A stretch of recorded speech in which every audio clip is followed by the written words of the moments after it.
গরুটা আনছি আজকে আমাদের 3 দিন হয়েছে।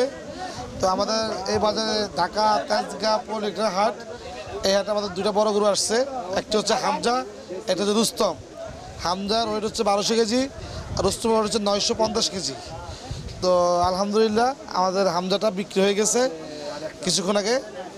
ভাইয়া চাওয়া ছিল আমাদের 19 লক্ষ টাকা, কিন্তু আমাদের বিক্রিটা বলা যাবে না।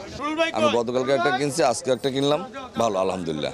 দামও মোটামুটি অনেক নাগালের মধ্যে আছে, অত বাড়তি নাই, অত আহামরি চাহিদা নাই এত। আর গতবার যেমন ছিল 3 লাখ 4 লাখ এরকম নাই, রেঞ্জের মধ্যে আছে, মোটামুটি রেঞ্জের মধ্যে বল কি মানে দামটা ইয়ের মধ্যে আছে, সামঞ্জস্যের মধ্যে আছে। খুব যে খুশি তা না, কিন্তু দাম একবারে চড়াও না আবার একবার কমও না, মোটামুটি। গরু চাইছিল হচ্ছে 2,60,000। পরে উনি অনেকক্ষণ কথা বলার পর আমরা দামাদামি বলি নাই, পরে ওরা দাম বলছে 2,30।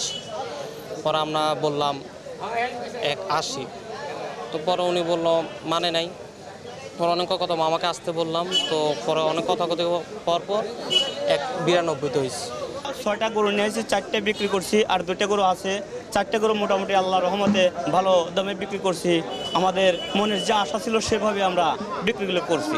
রোজকার সাধারণ খাবার এখন হবে অসাধারণ। প্রাণ স্বাদের মশলা, স্বাদ বাড়ায়, ঘ্রাণ ছড়ায়। আমরা এখানে আমাদের কন্ট্রোল রুম রয়েছে। এখানে যদি কেউ জাল নোট শনাক্তকরণের জন্য আমাদের মেশিন আছে, মেশিন যদি আসে আমরা মেশিনের মাধ্যমে জাল নোটটা শনাক্ত করে চেষ্টা করছি যে যাতে আমরা সুন্দরভাবে সেটা নোটটা সুন্দর মানে সঠিক থাকে, জাল না হয়। তাছাড়া যদি কেউ মানি স্কটের জন্য কেউ টাকাটা যদি এখানে ব্যাংকের একটা বুথ আছে, ব্যাংকে যদি কেউ যদি টাকা নিয়ে যাওয়ার জন্য আমাদের হেল্প চায়, আমাদের এখানে টিম আছে, আমরা মানি স্কট করে ব্যাংক পর্যন্ত তাদেরকে নিয়ে আমরা হেল্প করে দিচ্ছি। আমাদের 3-4টা পোস্ট আছে, 4টা পোস্ট আছে। বিভিন্ন পোস্টে আমাদের পুলিশ সার্বক্ষণিক মোতায়েন আছে এবং সিভিল পোশাকে এবং পুলিশের পোশাকে লোক আমাদের পুলিশ সদস্য আছে, তারা প্রতিনিয়ত বিভিন্ন জায়গায় ঘোরাফেরা করছে, পোস্টে আছে।